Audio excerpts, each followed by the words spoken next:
I just want to talk about this as I think a lot of people assume it's easy to get ahead. Um,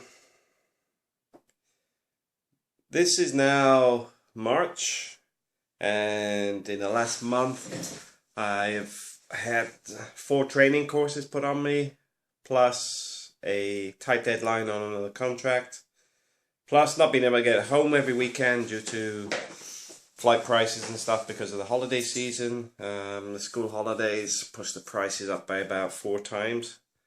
Uh, I've caught a cold, so I've been quite. Oh, you can hear it. It's quite a bad cold, and it's one of these ones you get stuck with for about a month. Uh, my pay got messed up at the end of the month, which caused another few headaches. And pretty much it's been a bit of a fight for the start of the year. Now, the reason I want to point all this out is not everything goes right all the time. We don't live in a TV world.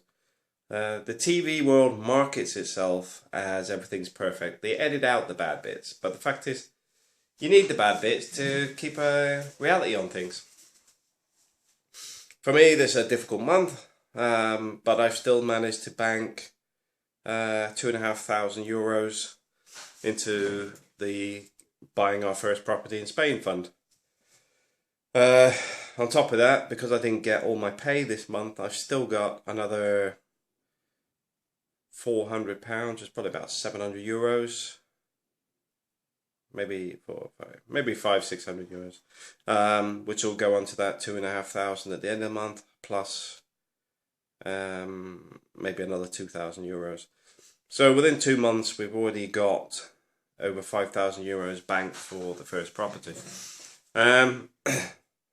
But at the same time, I can't get the flexibility I was hoping for with work, which is a bit of a stumbling block at the moment.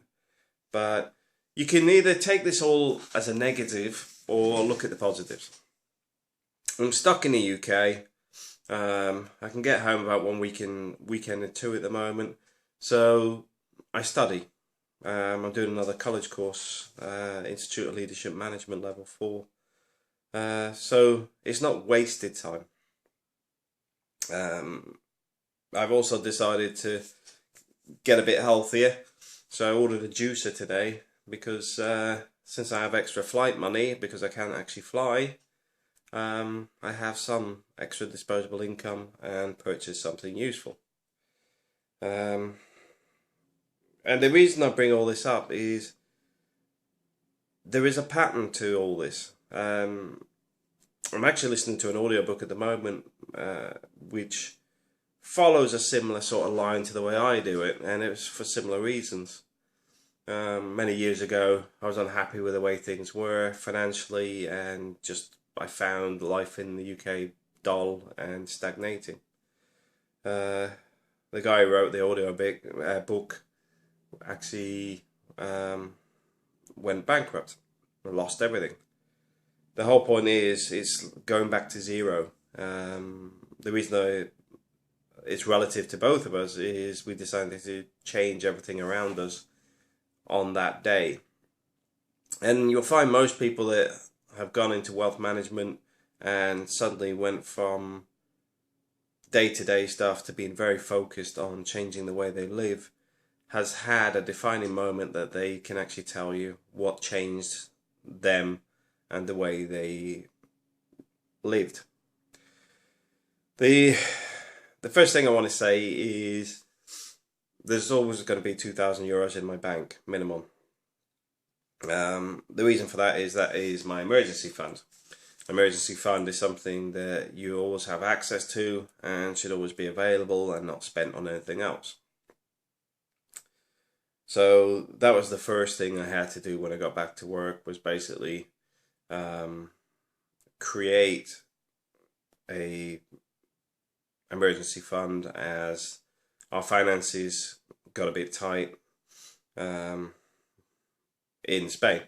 Not tight to being broke, but tight that we only had 3 months money left, which is now, obviously, we've actually got spare money again because we're now building up for a property. But even with the property, there will still always be the 2,000 that's sat there just for an emergency. And as we get the wealth develop, the fund will actually increase, not decrease. Reason being, it should always be there. You could have tomorrow, you could have the car engine blow up and you need to get a new car. There's enough budget in there to get a cheap car to get started.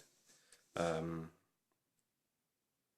been through the different stages financially over the years, so we can live thrifty or we can live well, but it adapts to our life at that time. Right now, though, it's a different change of direction because I don't want to be in the UK every week. So to get that where I want it to go is going to involve reevaluating how I work and where I work and who for. Because I'd rather be doing contract work the way I used to do, where I do 3 months solid, then take 7 months off. Or the alternative is coming in, doing 2 weeks solid, then gathering data and taking it back to Spain and working from Spain. Everything is, on my side, is flexible, but it's getting companies to see the same flexibility, but also it's an added value because I'm always at the end of my phone, night or day anyway. When I'm quoted company policies, for example, I start using the same company policies in the other way. It's not being negative if somebody defines you to work a specific way because that is the rules, then you go, okay, so is this, and this, and this, and this. It's all about how you manage the flexibility. You can give flexibility, but you've got to be aware that people need to understand that that flexibility is a gift. It's not something they can demand. It's not something they should expect, but should actually respect. And that's why sometimes it may seem a little bit awkward on that, but it's not being awkward. It's actually just pointing out the fact that I don't have to be flexible. I choose to be flexible because that's the type of person I am. Shadows are terrible in here, so I apologize for that. But the point is, life is not always going to be straightforward and get you what you want when you want. I can't get the weeks back to Spain every week at the moment, but I could sit here and just be negative about it. But instead, I sit looking at a long-term plan and how to make it work. And so far, it's getting there. I mean, we're only into the second month and we've already banked some cash. We also have a set of training courses that will actually boost my career. So it's not on the downside. The downside short term, not long term.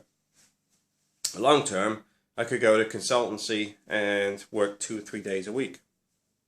The more specialized I am and more skilled, the more financially rewarding it is on a daily basis. To the point that what I currently earn in a week, I could actually earn in 1 day. And that's where things are going now. That's what you got to look at. It's like if there's a problem, find a way around it. Don't think short term, always think long term. And although short term everything's a right pain at the moment, especially with this cold, which is something I've managed to avoid. I mean, I'm generally pretty well. It's this bloody UK. It's always crappy weather and miserable. This is the first sunshine I've seen here since I've been back. I'd much rather be in Spain. But anyway, thanks for watching. But I just thought I should do an update since I haven't done any videos lately. Quite simply, I've just been too busy. There's no other way to define it. It's like literally work, work, work. Thanks for watching.